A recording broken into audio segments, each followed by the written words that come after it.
문자열이 긴 경우에는 여러 개의 작은 문자열로 나누어서 사용하는 것이 좋습니다. 그리고 필요에 따라서는 이렇게 연결을 해서 서로 다시 조합을 할 수 있어요.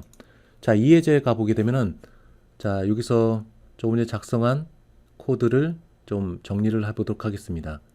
자, 여기에 obj1이 있습니다. 여기에 우리가 문자열을 이렇게 알파벳을 집어넣었어요.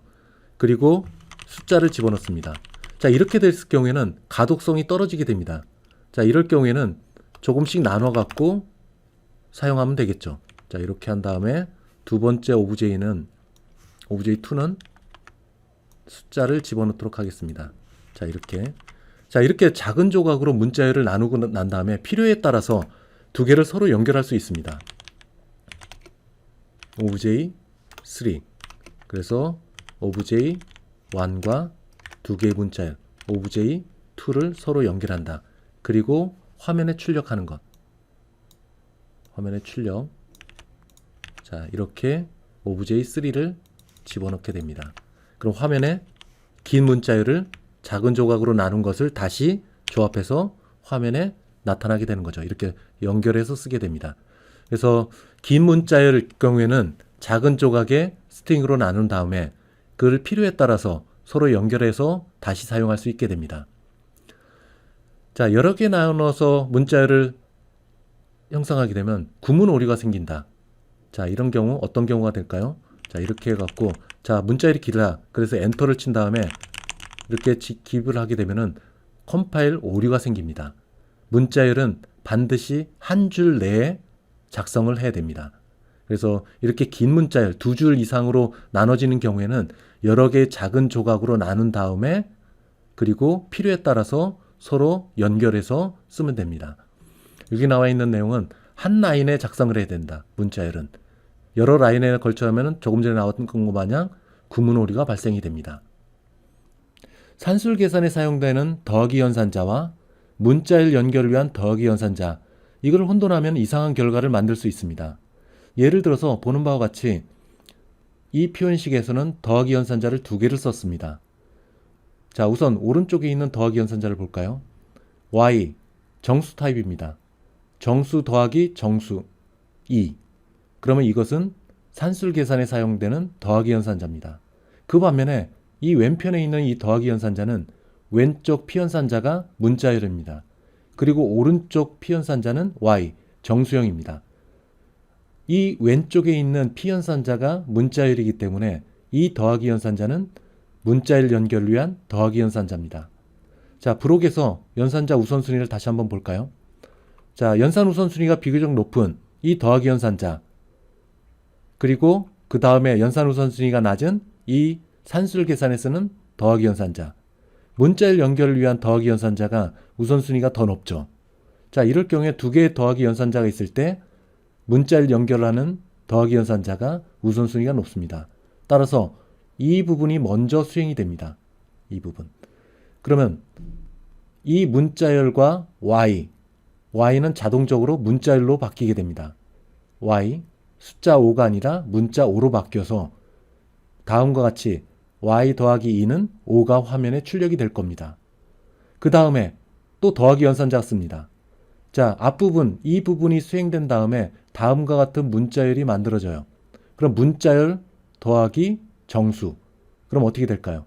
2는 자동으로 문자열로 변환됩니다. 그래서 결과가 y 더하기 2는 52라는 결과가 나옵니다. 여러분들이 원했던 것은 y 더하기 2는 7이 만들어질 걸 기대했을 겁니다. 그러나 연산 우선순위, 두 개의 서로 다른 더하기 연산자, 오른쪽에 있는 것은 산술 계산을 위한 더하기 연산자, 그리고 왼쪽에 있는 이것은 문자열이 있기 때문에 문자열 연결을 위한 더하기 연산자, 문자열 연결을 위한 더하기 연산자가 산술 계산을 위한 더하기 연산자보다 우선순위가 높죠.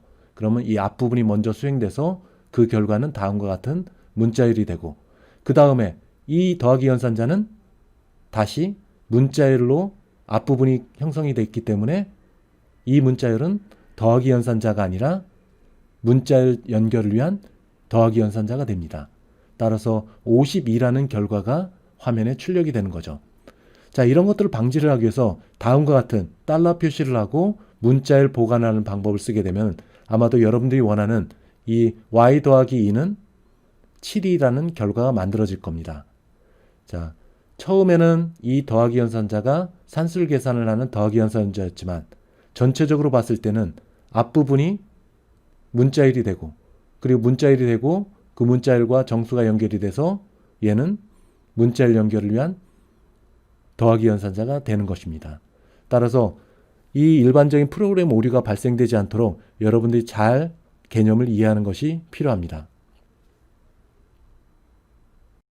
어느 특정 변수가 2개 이상의 메소드에서 공통으로 사용했을 경우에는 이 변수를 클래스의 멤버, 즉 인스탄스 변수로 선언하는 것이 중요합니다. 자, 여기에서 데이터라는 클래스가 있습니다. 여기에 프라이빗 멤버 데이터로 number of object, 그리고 big, 그리고 이런 자동 구현 프로퍼티가 나옵니다. 이런 것들이 2개 이상의 메소드에서 공용으로 사용할 경우에는 메소드의 지역 변수로 사용하는 것이 아니라 이 바깥으로 끌어내서 클래스의 인스탄스 변수로 정의하는 것이 필요합니다.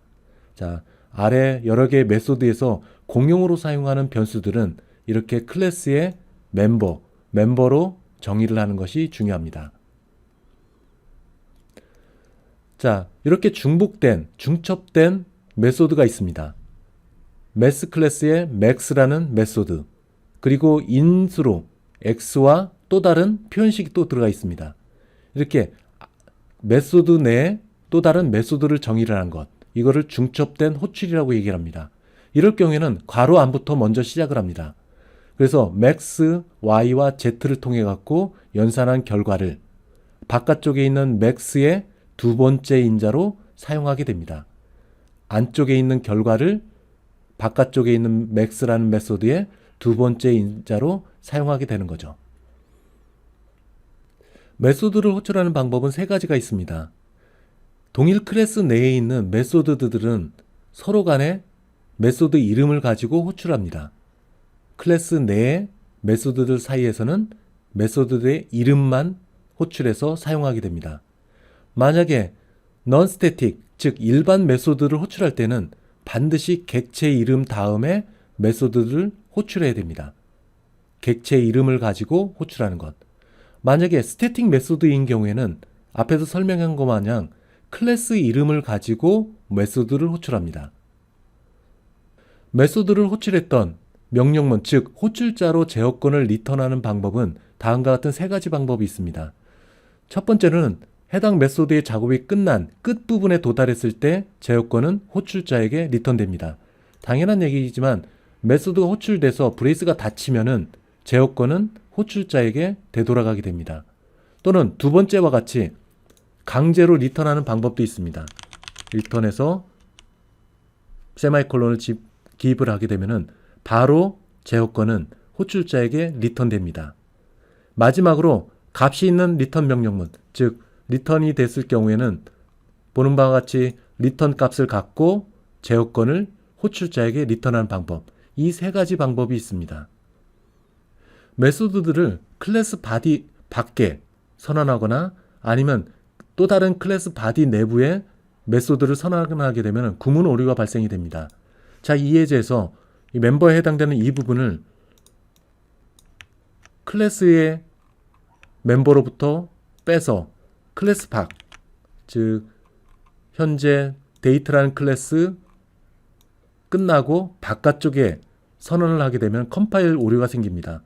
또한 이 메소드들을 다른 메소드의 내부에 집어넣었을 때, 지금 여기에 이 내부에 집어넣게 되면은 컴파일 오류가 발생이 됩니다.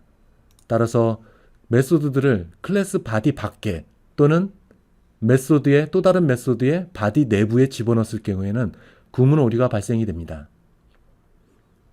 메소드의 매개 변수를 바디 내에서 지역 변수로 다시 선언하게 되면 컴파일 오류가 발생이 됩니다. 자, 여기서와 같이 매개 변수 num이 있습니다. 이것을 내부에서 다시 한번 선언을 하게 되면 num 100 이렇게 선언하게 되면 컴파일 오류가 생깁니다. 왜냐하면 이 매개 변수는 지역 변수가 되기 때문에 그렇습니다. 따라서 지역 변수가 동일한 게 두 개가 있으면 식별자 충돌에 의해서 컴파일 오류가 생기게 됩니다. 반드시 기억해야 될 것은 매개 변수는 지역 변수다 하는 것을 반드시 기억해 주시기 바랍니다. 자, 리턴해야 되는데 리턴해야 될 값을 잃어버리면 컴파일 오류가 발생이 됩니다. 자, 보이드를 지정하는 걸 외에 여기 보는 바와 같이 리턴하는 부분을 만약에 뺐다. 자, 이렇게 삭제를 했을 경우에도 보시는 바와 같이 컴파일 오류가 발생이 됩니다. 자, 리턴해야 되는 것이 명시가 되어 있다 라고 하면 반드시 리턴을 해줘야 됩니다. 동일 클래스 내에 있는 스태틱 메소드나 스태틱 프로퍼티들은 또 다른 스태틱 메소드나 프로퍼티들을 직접 호출할 수 있습니다. 즉, 스태틱으로 정의되어 있는 메소드나 프로퍼티들은 서로 호출하고 호출당할 수 있다는 거죠. 자, 여기서 또 하나 스태틱 메소드 또는 스태틱 프로퍼티들은 동일 클래스 내에 있는 스태틱 변수만 직접 변경할 수가 있게 됩니다. 따라서 스태틱 변수는 반드시 스태틱 메소드나 스태틱 프로퍼티를 통해서만 변경될 수 있습니다. 자, 일반 메소드, 즉 non-static 메소드들은 스태틱 메소드와 스태틱 프로퍼티들을 호출할 수가 있습니다. 그 반면에 거꾸로 스태틱 메소드와 스태틱 프로퍼티들은 일반 메소드, 즉 non-static 메소드들을 직접 호출할 수가 없습니다. 앞에서 설명했다시피 스태틱 메소드나 스태틱 프로퍼티는 클래스가 정의되는 순간에 메모리에 활성화가 됩니다. 즉, 객체가 만들어지지 않은 상태에서도 호출할 수 있는 거죠. 따라서 객체가 만들어지지 않은 상황에서 이들 프로퍼티나 메소드가 일반 메소드로 호출한다는 것은 있을 수가 없는 일이 되겠죠. 그리고 모든 객체는 자신의 인스탄스 변수를 가지고 있다라고 얘기를 합니다. 자, 이전에 우리가 이런 것들을 배웠죠. 객체가 만들어질 때 클래스에 있는 모든 멤버들을 이 객체 내에 모두 복사해 넣는다. 즉, 복사해 넣는다는 말은 스태틱으로 정의되어 있는 메소드나 변수들을 제외하고 나머지들, 일반 메소드들, 그리고 일반 인스탄스 변수들, 이런 것들을 모두 이 객체 내에 복사를 해 놓는 겁니다. 스태틱 멤버와, 즉 스태틱 멤버에 해당되는 스태틱 메소드와 스태틱 변수를 제외한 나머지 인스탄스 변수와 메소드들은 객체 내에 복사해 놓는다. 따라서 복사해 놓기 때문에 객체 내에는 자신만의 인스탄스 변수를 갖고 있게 되는 거죠. 앞에서 설명했던 것 마냥 스태틱 메소드들은 반드시 스태틱 메소드, 또 다른 스태틱 메소드에 의해서만 액세스할 수 있습니다. 호출될 수 있는 거죠. 그리고 스태틱 메소드는 반드시 스태틱 변수들만 접근해서 값을 변경할 수 있습니다. 만약에 non-static member, 즉 일반 메소드들을 액세스할 경우에는 컴파일 오류가 생깁니다. 특정 타입의 변수에서 또 다른 타입의 변수로 변환할 때는 다음과 같은 승격 규칙을 준수를 하지 않으면 컴파일 오류가 발생됩니다. 인티저 값은 데이터 손실 없이 더블 값으로 변환될 수 있습니다. 그 이유는 인티저는 비교적 작은 메모리 공간을 갖고 있고 그보다 큰 메모리 공간을 갖고 있는 더블 값으로 변경되기 때문에 문제가 없습니다. 그러나 거꾸로 더블 값을 인티저로 변경을 하면 데이터 손실이 발생됩니다. 즉 더블 값의 크기를 인티저의 작은 공간 속으로 집어넣다 보면은 데이터 손실이 발생되겠죠. 자, 정수, 동일한 정수라고 하더라도 메모리 사이즈가 큰 롱 인티저, 여기에서 일반 인티저로 변환할 때 이때도 값이 달라질 수가 있습니다. 오류가 발생될 수 있어요.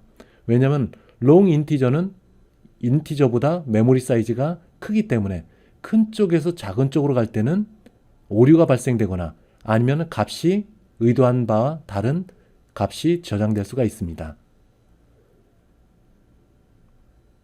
자, 승격 규칙에 관한 내용입니다. 여기 나와 있는 것 마냥 알파벳 순으로 나열한 것들을 살펴볼 수가 있습니다. 자, 위쪽으로 갈수록 메모리 사이즈가 작은 것이고 뒤쪽으로 갈수록 메모리 사이즈가 큰 경우가 해당됩니다. 자, 이런 것들이 변경될 수 있는 것들, 이런 것들은 여기 보이는 바와 같이 이런 메모리 사이즈가 큰 타입으로 변경될 수가 있습니다. 즉 이쪽 작은 메모리 공간의 타입들을 큰 공간의 메모리 타입으로 변경할 수가 있습니다. 문제없이 수행되겠죠.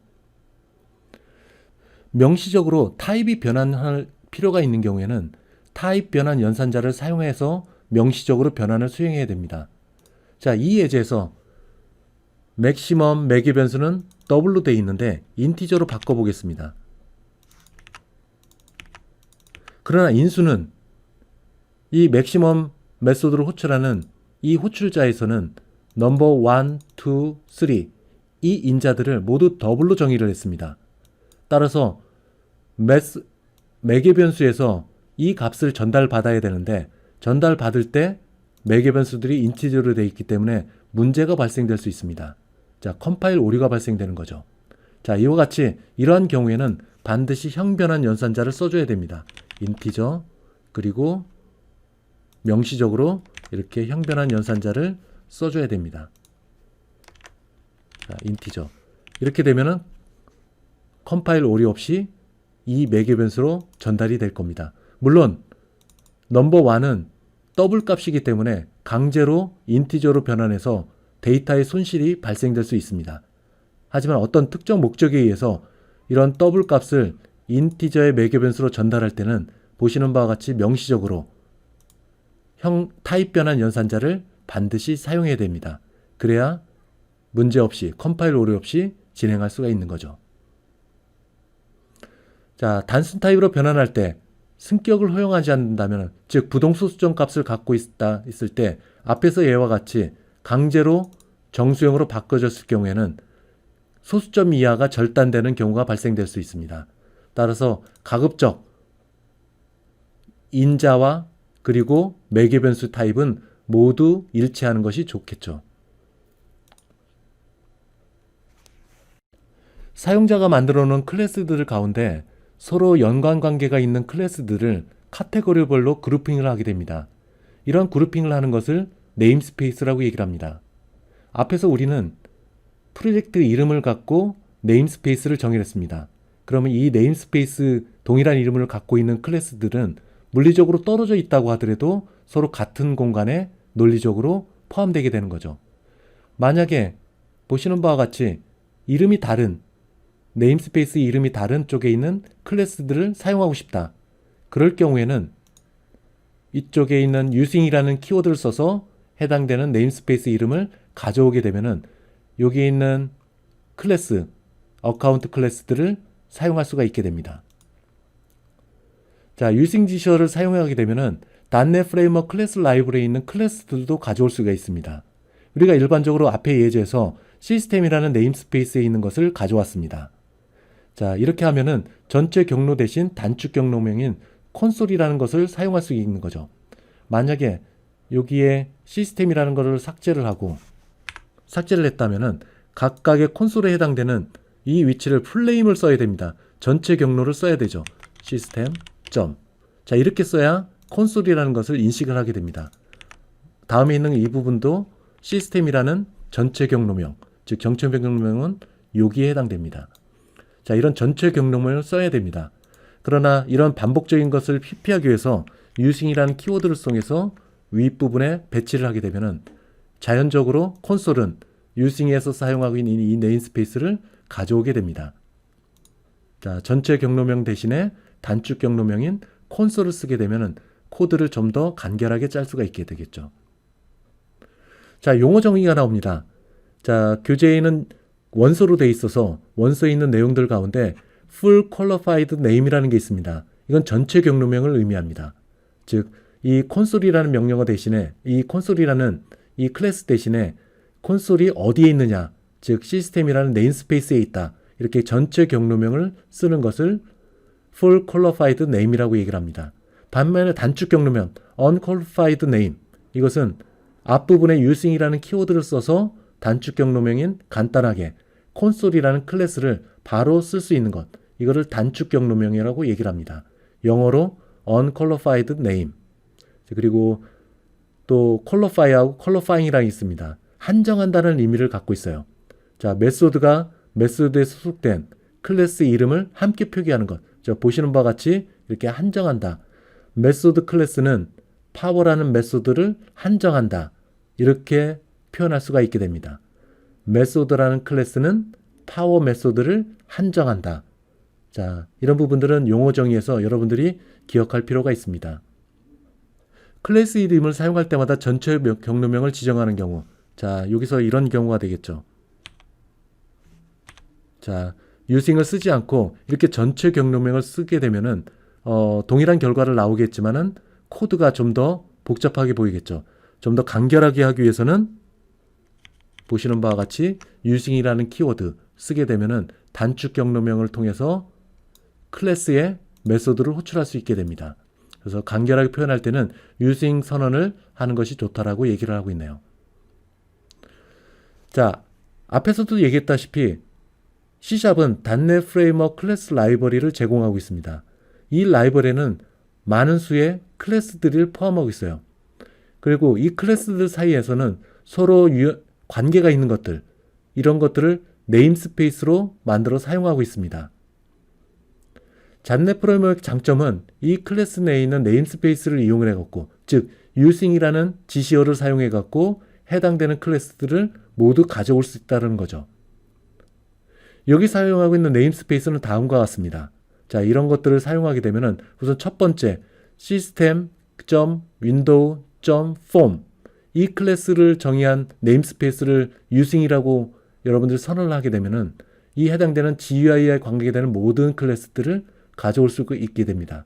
그리고 그 밖에 컨트롤, 자, 이런 링크, 이런 것들을 여러분들이 using이라는 키워드를 써갖고 네임스페이스를 지정하게 되면은 해당되는 클래스들을 모두 가져와서 여러분들이 사용할 수 있게 되는 거죠. 자, 이런 부분들은 2학기에 주로 나오는 부분들이기 때문에 그때 다시 한번 설명하도록 하겠습니다. 자, 이런 것들. 그리고 .NET 프레임워크 클래스 라이브러리는 다음과 같은 링크에 따라서 들어가게 되면은 자세한 정보들이 나오게 됩니다. 이런 정보들을 여러분들이 활용을 해갖고 프로그램을 할 때 사용할 수 있도록 해보세요. 자, 여러분들이 프로그램을 할 때 앞에서 나오는 이런 문서들을 직접 접근해 갖고 여러분들이 공부하면서 실제 사용을 해봐가면서 공부를 하는 것이 좋습니다. 그래서 가장 좋은 매뉴얼은 앞에 나온 온라인 문서가 가장 좋은 여러분들의 교과서가 될 수 있습니다.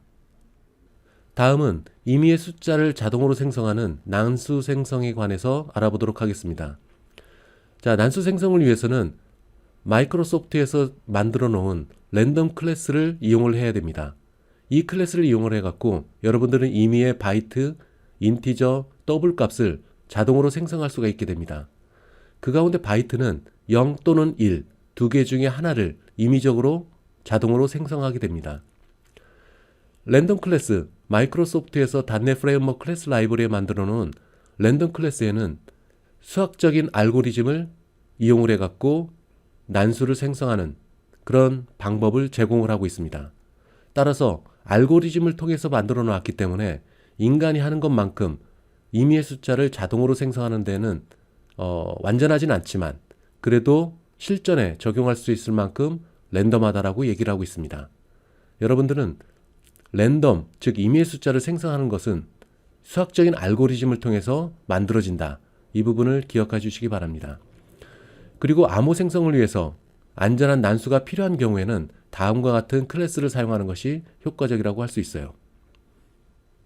랜덤 클래스를 이용을 하기 위해서는 반드시 여러분들은 using이라는 지시어를 써서 시스템을 여러분 사용하는 코드에 포함시켜야 됩니다. 랜덤 클래스를 이용해 갖고 객체를 만드는 것은 보시는 바와 같습니다. 일반적인 객체를 만드는 과정과 동일합니다. 사용하는 클래스는 랜덤 클래스가 됩니다. 랜덤 클래스에 next 메소드가 있습니다. 이것은 임의의 인티저 값을 자동으로 생성해 주게 됩니다. 즉 0부터 다음과 같은 숫자 범위 내에 있는 임의의 숫자를 이 next 메소드가 여러분들에게 난수를 생성해 주게 됩니다. 앞에서도 얘기했다시피 랜덤은 알고리즘을 통해서 만들어지는 임의의 숫자입니다.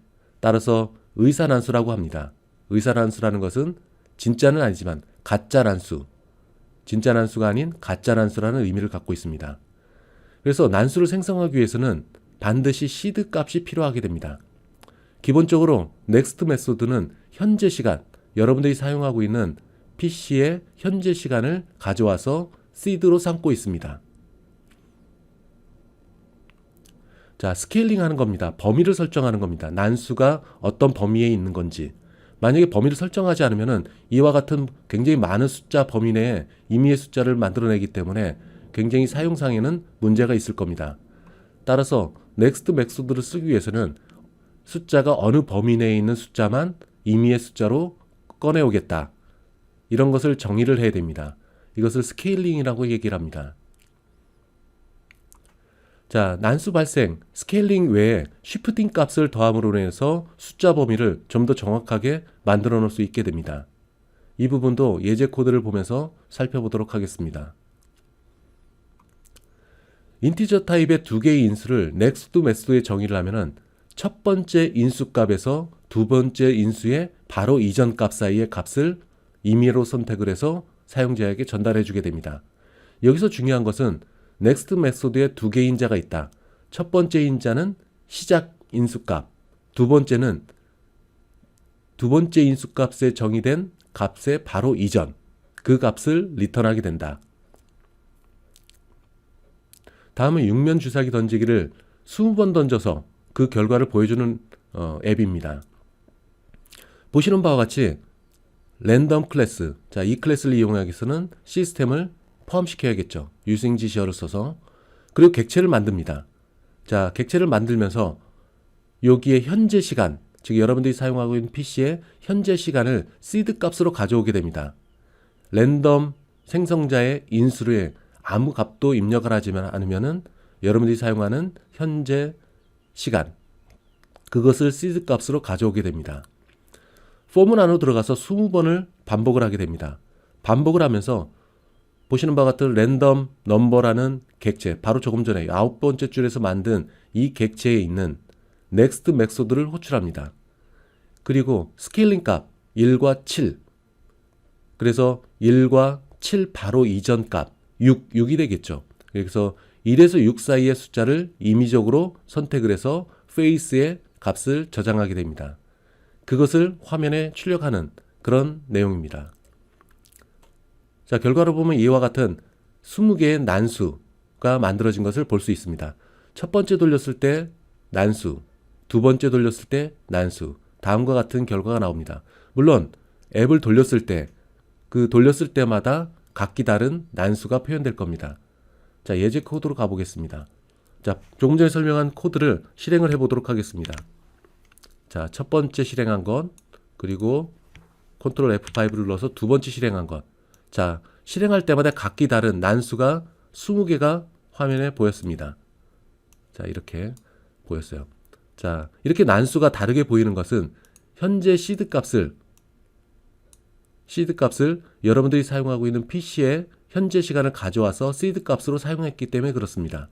근데 만약에 여러분들이 시드 값을 10으로 줬다, 정수형의 10으로 줬다 라고 한다면은 항상 next라는 메소드가 호출되면서 동일한 시드를 갖고 오게 됩니다. 따라서 여기서 선택된 난수들은 실행할 때마다 동일한 결과를 보이게 될 거예요. 자, 실행을 해볼까요? 자, 처음에 실행된 난수들입니다. 두 번째 다시 한번 돌려볼까요? 컨트롤 F5. 자, 보시는 바와 같이 실행할 때마다 똑같은 난수 시퀀스를 보여주고 있습니다. 자, 그 이유는 시드 값을 동일하게 가져갔기 때문에 그렇습니다. 시드 값, 여기 현재는 10번이라는 시드 값을 갖고 왔어요. 자, 만약에 생성할 때 시드 값을 지정하지 않았다. 그러면 현재 시간, 즉 실시간으로 계속 바뀌는 현재 시간을 시드 값으로 가져오게 됩니다. 그렇게 되면은 난수 시드 값이 다르기 때문에 시간의 흘러감에 따라서 다르기 때문에 서로 다른 랜덤 숫자가 화면에 나오게 될 거예요. 자, 시드 값이 있다는 걸 여러분들이 기억해 주시기 바랍니다. 시드 값이 있다는 것은 내부적으로 수학적인 알고리즘을 통해서 난수가 생성된다고 얘기를 했어요. 그런데 시드 값이 입력이 되면, 동일한 시드 값이 입력이 되면은 그 알고리즘은 같은 반복으로 수행이 될 겁니다. 따라서 같은 난수가 생성될 거예요. 그렇지만 현재 시간, 실시간으로 변하는 시간을 난수로 이용을 하게 된다면은 항상 다른 난수들이 만들어진 것을 확인할 수 있습니다. 자, 난수들에 대한 어떤 신뢰성을 살펴보기 위해서 다음과 같은 예제가 있습니다. 자, 6천만 번을 돌릴 겁니다. 주사위를 돌렸을 때 6개 면을 갖고 있는 주사위를 6천만 번을 돌리게 되면은 각각의 면은 수학적으로, 이론적으로 1000만 번씩 나타나는 것이 일반적일 것입니다. 그것을 랜덤 클래스의 넥스트 메소드를 사용해서 나오는 결과를 한번 살펴봅시다.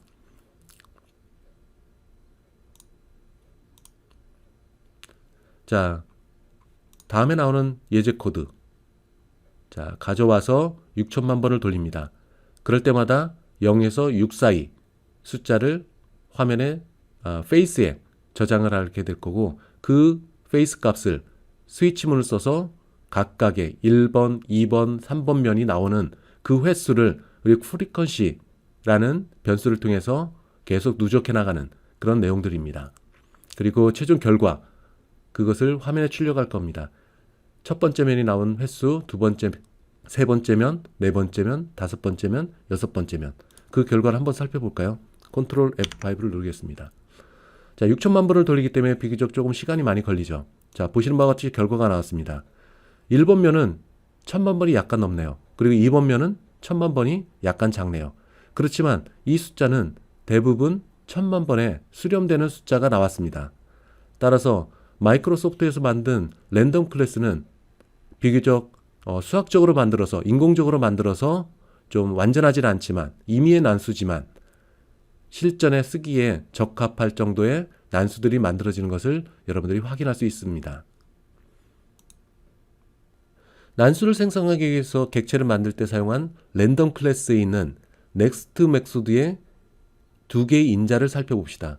넥스트 메소드에는 두 개의 인자가 들어갑니다. 첫 번째 인자는 shifting value입니다.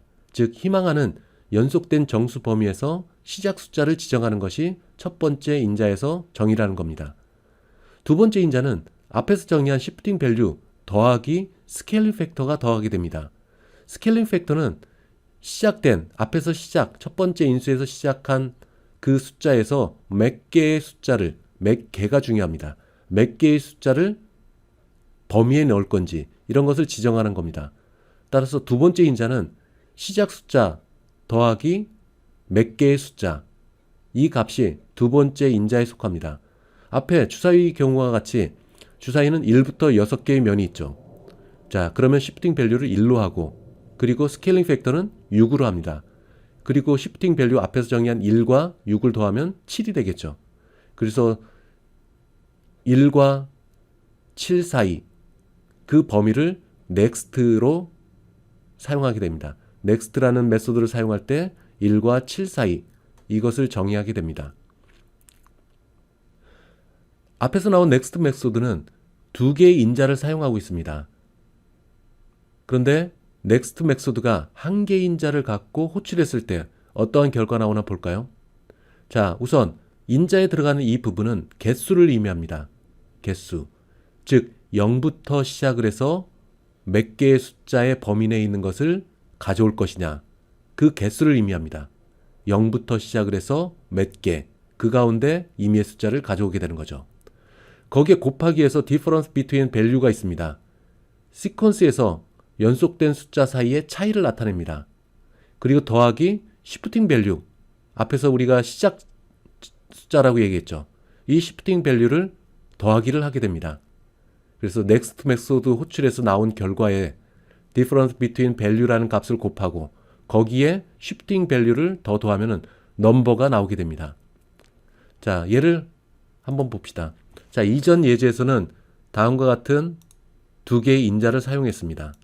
자, 이것을 동일한 방법으로 만들어 봅시다. 자, 여기에 추가를 했습니다. 자, 우선 하나씩 보도록 합시다. 앞에서는 두 개의 인자를 사용했는데 이제 한 개의 인자만 사용할 겁니다. 자, 6개 숫자들 가운데 하나를 뽑아오겠다. 자, 결과를 한번 볼까요? 6개의 숫자를 뽑아오겠다. 6개, 0부터 시작해서 6개 숫자 사이에 있는 임의의 숫자를 가져오겠다. 즉 0과 5 사이에 있는 숫자 중에 하나를 가져오게 되는 거죠. 자, 보시는 바와 같이 0부터 시작을 해서 5까지의 임의의 숫자를 하나씩 뽑아온 겁니다. 자, 여기에 디퍼런스 값, 즉 10이라는 값을 곱해볼까요? 10을 곱해봅니다. 그럼 어떤 결과가 나올까요? 자, 보시는 바와 같이 0에서 5까지의 숫자들에 10을 더 곱했습니다. 그러면 전부 다 10, 0부터 시작해서 50까지의 값들이 나옵니다. 거기에 shifting value 값, 만약에 8로 정의를 했다. 8 더하기 했을 경우에는 이 10단위의 숫자들이 모두 8로 바뀌는 것을 볼 수가 있습니다. 자, 18, 그리고 28, 58. 자, 이렇게 나오게 됩니다. 자, 앞에서 있는 예제, 요 예제와 동일하게 만들어 볼까요? 자, 6개 면이니까 6개, 6이라는 숫자를 합니다. 시작 지점은 1입니다. 따라서 shifting value 값을 1로 바꿉니다. 그리고 각각의 1부터 6까지의 숫자들, 자, 그 값들의 차이는 1이다. 1. 자, 이렇게 하면은 아까 주사위 놀이에서 사용했던 랜덤 숫자가 나오는 것을 볼 수가 있습니다. 자, 위에 있는 것보다 때로는 프로그래머는 넥스트의 두 번째 인자 7, 이게 1부터 7일 사이의 숫자라고 생각할 수가 있습니다. 오해를 할 수가 있게 되겠죠. 그렇지만 다음과 같이 이렇게 표현을 하게 되면 6개를 가져오는 거구나. 1부터 시작하고 6개의 숫자를 갖고 오는 거구나. 그 가져온 숫자의 차이는 1씩 차이가 있겠구나 라고 직관적으로 판단할 수 있게 되는 겁니다. 그래서 직관적인 판단을 고려한다면은 위에 있는 두 개의 인수를 쓰는 게 아니라 이렇게 한 개의 인수를 쓰고 각각의 shifting value 그리고 difference 값, 이것을 기입을 하면은 좀 더 직관적으로 살펴볼 수가 있게 되는 거죠. 자, 앞에서 얘기했다시피 랜덤, 즉 임의의 숫자는 의사난수입니다. 즉 가짜난수, 알고리즘을 통해서 만들어진 임의의 숫자입니다. 그리고 알고리즘을 통해서 만들어진 거기 때문에 입력값이 필요합니다. 즉 시드 값이 필요해요. 그래서 일반적으로 이 랜덤 생성자가 수행될 때 인자로 아무것도 입력을 하지 않으면 디폴트로 현재 시간을 가져온다. 항상 실시간으로 변경되는 시간을 가져와서 시드를 뽑아보게 됩니다. 근데 여기에 시드 값 정수를 입력을 하게 되면 항상 동일한 랜덤 숫자가 반복이 된다. 이런 것들을 여러분들 기억해 주시기 바랍니다. 주사기 던지기에 좀 더 복잡한 예제를 살펴보도록 하겠습니다. 다음에 나오는 예제에서는 열거형에 대해서 나오고 있습니다. 이 열거형에 대해서 먼저 설명을 하도록 하겠습니다. 강의를 시작하면서 우리가 챕 07이라는 솔루션을 만들었습니다. 그 아래 스태틱 데모가 있었고요. 자, 프로젝트 스태틱 데모가 있었습니다. 자, 솔루션의 오른쪽 버튼을 누르게 되면은 add가 나옵니다. new 프로젝트, 그리고 콘솔 어플리케이션. 자, 여기에 프로젝트, 새로운 프로젝트 이름을 열거형을 의미하는 이놈, 그리고 데모, 이렇게 이름을 붙였습니다. 자, OK를 누릅니다. 자, 이렇게 되면은 기존에 있던 스태틱 데모와 또 다른 이놈 데모라는 프로젝트가 만들어졌습니다. 그렇지만 여러분들이 주목해야 될 것은 지금 현재 활성화되어 있는 프로젝트는 스태틱 데모입니다. 즉 굵은 글씨로 표시가 되어 있죠. 자, 그것을 다시 이놈 데모라는 프로젝트로 옮겨오도록 하겠습니다. 옮겨오는 방법은 프로젝트에 놓고 오른쪽 버튼, 그리고 중간에 있는 Set as Startup Project, 이거를 누르면은 활성화된 프로젝트가 이놈 데모로 넘어온 것을 볼 수가 있어요. 자, 그 안에 코드를 집어넣도록 하겠습니다. 자, 프로젝트, 그러면 이놈 데모라는 네임스페이스, 프로젝트 이름으로부터 갖고 온 네임스페이스입니다. 프로그램이란 클래스 내에 멤버로서 열거형을 한번 정의를 해보도록 하겠습니다. 자, 이렇게 정의가 됐습니다. 자, 여기에 멤버 유형은 프라이빗으로 정의를 했습니다. 자, 열거형을 살펴보게 되면은 아주 간단한 형태의 클래스 구조를 갖고 있습니다. 즉, 클래스라는 키워드 대신 이놈, 그 다음에 나오는 클래스 이름 대신 열거형 이름, 그 다음에 클래스의 바디를 의미하는 바디죠. 바디를 의미하는 열거형 바디가 나옵니다. 그 안에 요소가 3개가 들어가 있어요. 자, 열거형은 이 안에 있는 요소들이 모두 상수로 정의가 되는 것을 열거형이라고 얘기를 합니다. 즉, 보시는 바와 같이 풍선 메뉴가 나오죠. 컨티뉴는 0으로 초기화됐습니다. 그리고 1은 1로 초기화됐어요. 로스트는 2로 초기화됐습니다. 자, 이 정의된 열거형을 갖고 객체를 만들어 보도록 하겠습니다. 마치 클래스 이름으로부터 객체를 만들듯이 객체를 만들어 보도록 하겠습니다. 자, 열거형 이름 다음에 객체 이름 게임 스테이터스. 자, 그리고 초기화를 해야 되겠죠. 초기화하는 방식은 클래스 이름을 가지고 요소 이름을 불러오는 겁니다. 스테이터스. 열거형 이름을 가지고 그 안에는 요소 1을 가져오도록 하겠습니다. 자, 1은 얼마의 값을 갖고 있다고 했죠? 2를 갖고 있습니다. 자, 상수의 값을 갖고 있는 거예요. 자, 이것을 화면에 출력해 보도록 하겠습니다.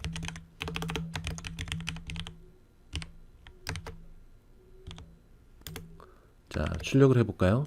자, 이 객체를 가져다가 화면에 출력을 해보도록 하겠습니다. 자, 1이 나왔네요. 문자일 형태로 1이 나왔습니다.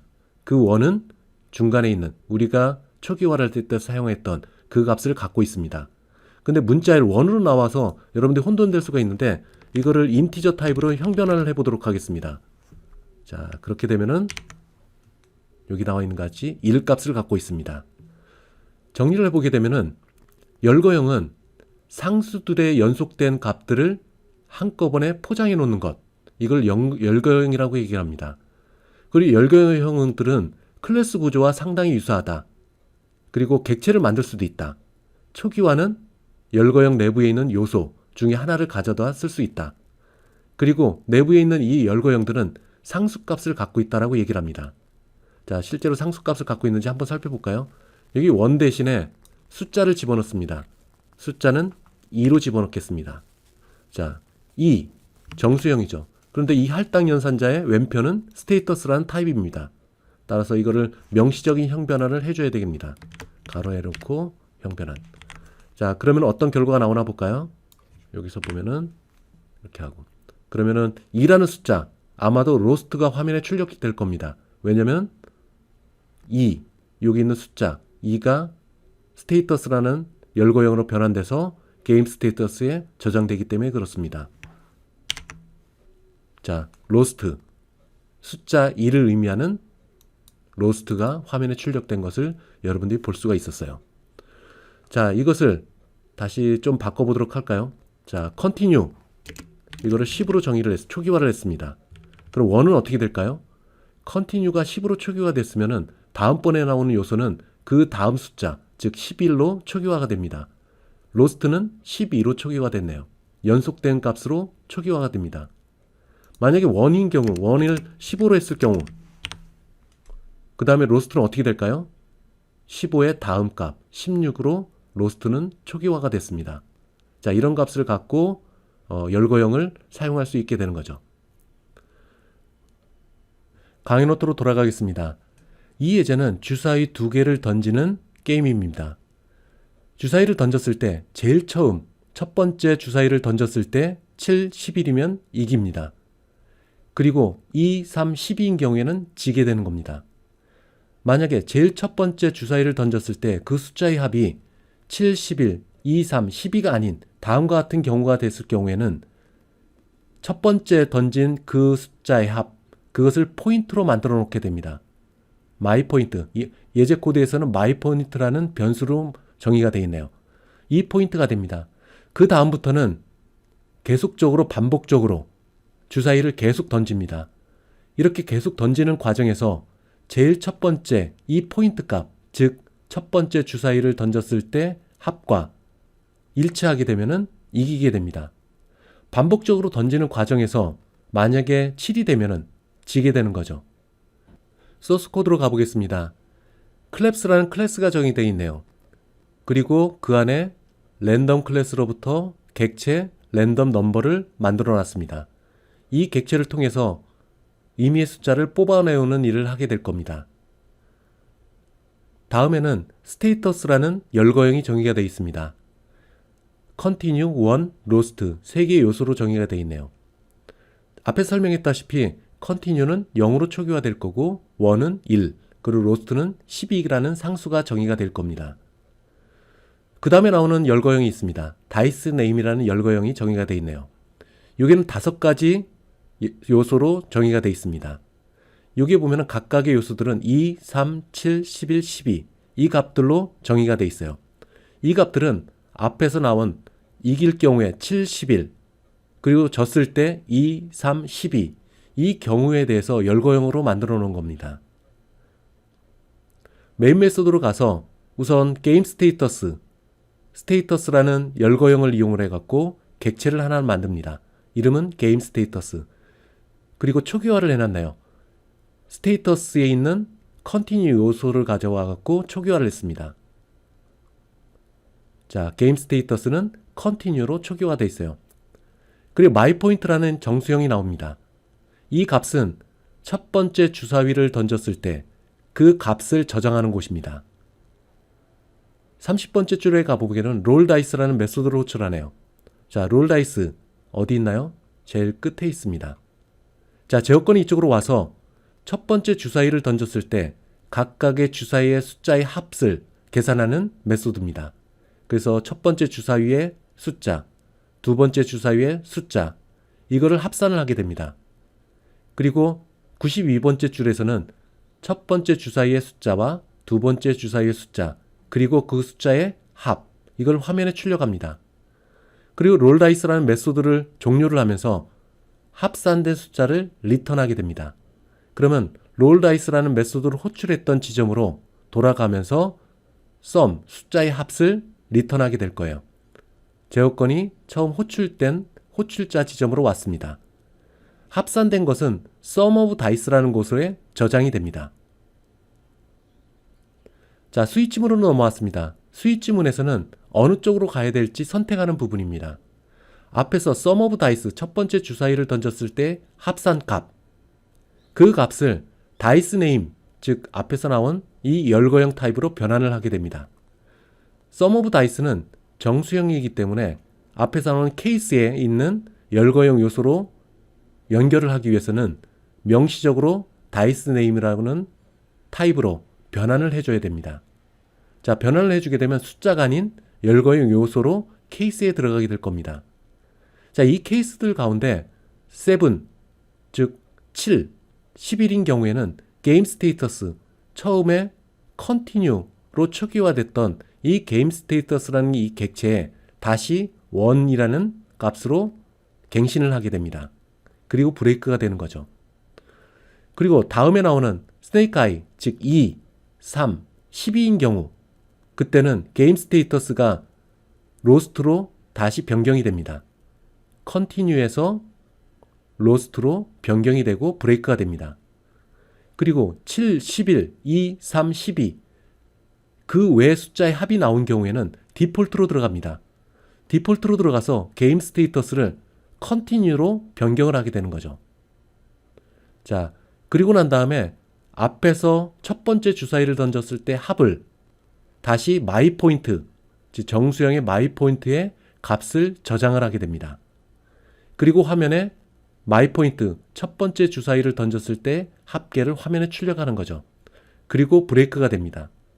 결국엔 스위치문에서는 첫 번째 주사위를 던졌을 때 그 합이 이겼을 경우에는 게임 스테이터스를 1으로 하고 빠져나오고, 만약에 2, 3, 12인 경우에는 로스트로 게임 스테이터스를 변경하고 빠져나오고, 그 외 숫자인 경우에는 게임 스테이터스를 컨티뉴라고 하고 앞에서 첫 번째 주사위를 던졌을 때 그 숫자를 마이 포인트에 저장을 하고 빠져나옵니다. 결국엔 스위치문은 이겼느냐, 졌느냐, 아니면 컨티뉴냐, 이거를 판단하고 빠져나오게 됩니다. 자, 그 판단한 결과가 만약에 컨티뉴인 경우, 이때는 주사위를 한 번을 더 던집니다. 근데 컨티뉴가 아닌 경우, 즉 디폴트가 아닌 이겼을 때 그리고 졌을 때, 이 경우에는 화일문에 들어가지 않고 빠져나오고 바로 if문 안에 들어가서 이기고 진 것을 판단하게 됩니다. 그런데 컨티뉴 스테이터스가 컨티뉴인 경우, 게임 스테이터스가 컨티뉴인 경우, 즉 디폴트에 해당되는 경우, 그때는 화일문으로 들어가게 됩니다. 그리고 다시 한번 주사위 던지기를 하게 되죠. 다시 한번 주사위를 던졌을 때 그 숫자의 합을 sum of dice라는 메모리 공간에 저장을 하게 됩니다. 자, sum of dice가 첫 번째 주사위를 던졌을 때 저장된 값, 이거와 동일하면은 이기고 빠져나오게 되는 겁니다. 이기고 빠져나오게 되는 거죠. 자, 그 다음에 그 외의 숫자. 그러면 두 번째 던졌을 때 숫자를 다이스 네임에 있는 7과 같는지 확인을 합니다. 다이스 네임에 있는 7, 열거형입니다. sum of dice는 인티저예요. 따라서 비교를 위해서는 형변환을 해줘야 됩니다. 만약에 합산, 두 번째 던졌을 때 합산이 7인 경우, 그때는 게임 스테이터스를 로스트라고 합니다. 자, 게임 스테이터스가 1인 경우 또는 로스트인 경우, 그걸 가지고 화일문의 헤더로 다시 돌아갑니다. 돌아가서 그 게임 스테이터스가 1이라면은 화일문을 빠져나오는 거고, 그리고 로스트인 경우도 빠져나오는 경우입니다. 그러나 두 번째 던졌을 때 합이 이전에 던졌을 때 합과 같지 않고, 그리고 7도 아니다. 두 번째 던졌을 때 숫자의 합이 7이 아니다. 이 경우에는 게임 스테이터스가 앞에서 지정된 컨티뉴가 계속 유지가 됩니다. 그리고 화일문으로 돌아오게 되면은 다시 참인 조건이 되죠. 그러면은 다시 한번 주사위를 던집니다. 그리고 이전의 숫자의 합, 그리고 7이 아닌 경우 다시 컨티뉴가 유지돼서 화일문으로 들어가면서 계속적으로 반복해서 주사위를 던지게 되는 겁니다. 그리고 어느 순간에 첫 번째 던졌을 때 숫자의 합과 동일하면 1이 되는 거고, 첫 번째 던졌을 때 숫자의 합이 동일하면 1이 되는 거고, 그리고 그때 던졌을 때, 다시 던졌을 때 숫자의 합이 7이 되면 지게 되고 빠져나오게 되는 거죠. 자, 이 화일문을 여러분들이 다시 한번 자세하게 확인할 필요가 있습니다. 어쨌든 이쪽에서 1이 됐든 게임 스테이터스가, 그 게임 스테이터스가 로스트인 경우, 또 두 번째 던지기 했을 때 게임 스테이터스가 1인 경우, 그리고 7인 경우, 어쨌든 이런 결과를 갖고 화일문을 빠져나오게 됩니다. 그래서 1인 경우에는 이겼다, 그리고 로스트인 경우는 졌다라고 화면에 표시를 하게 됩니다. 자, 이것은 앞에서 설명했던 거고 결과를 한번 볼까요? 자, 첫 번째 던졌을 때 7이 나왔다. 그러면 이긴 걸로 빠져나옵니다. 근데 첫 번째 던졌을 때 3이 나왔다. 로스트로 빠져나오게 되는 거죠. 만약에 첫 번째 던졌을 때 10이 나왔다. 그러면 이긴 것도 아니고 진 것도 아니다. 그러면 한 번 더 던지게 됩니다. 던졌을 때, 두 번째 던졌을 때 그 값이 4가 나왔다. 이전에 던진 값과 일치하지 않고 7이 아니기 때문에 다시 한 번 또 돌립니다. 또 화일문을 돌려갔을 때, 즉 또다시 화일문을 돌렸을 때 그 결과가 4가 나왔습니다. 그럼 이 4도 제일 첫 번째 던졌을 때 숫자의 합과 일치하지 않고 7도 아니기 때문에 또다시 한번 던지게 됩니다. 화일문을 다시 반복적으로 돌아가는 거죠. 반복, 화일문을 계속 반복하다가 10이 되는 시점, 즉 첫 번째 던졌을 때 그 숫자의 합과 일치되면 이긴 걸로 판명돼서 화일문을 빠져나오고 화면에 플레이어 윈스라는 메시지를 출력하게 됩니다. 만약에 첫 번째 던졌을 때 6이 나왔습니다. 그리고 화일문으로 들어가서 던졌을 때 4가 나왔어요. 그럼 제일 첫 번째 던졌을 때 값과 일치하지 않고, 그리고 7도 아니다. 그럼 화일문을 또 돌아갈 겁니다. 화일문을 계속 반복적으로 돌다가 어느 순간에 7이 나왔습니다. 7은 비록 첫 번째 던졌을 때 값과 일치하지 않지만 지는 경우에 해당됩니다. 지는 경우. 이렇게 7하고 동일한 결과가 나왔다. 이런 경우에는 로스트가 돼서 화면에 지는 걸로 출력이 됐습니다. 이 코드를 여러분들이 반복적으로 연습을 해서 살펴볼 필요가 있어요. 자, 열거형. 제일 첫 번째 나왔던 내용입니다. 열거형은 사용자 정의 타입이다. 즉 클래스와 같이 타입입니다. 그리고 enum이라는 키워드를 통해서 타입 이름을 정의를 할 수 있습니다. 이렇게 enum이라는 키워드를 써서 열거형의 이름을 정의를 할 수 있습니다. 열거형에 들어가 있는 요소들은 각 상수입니다.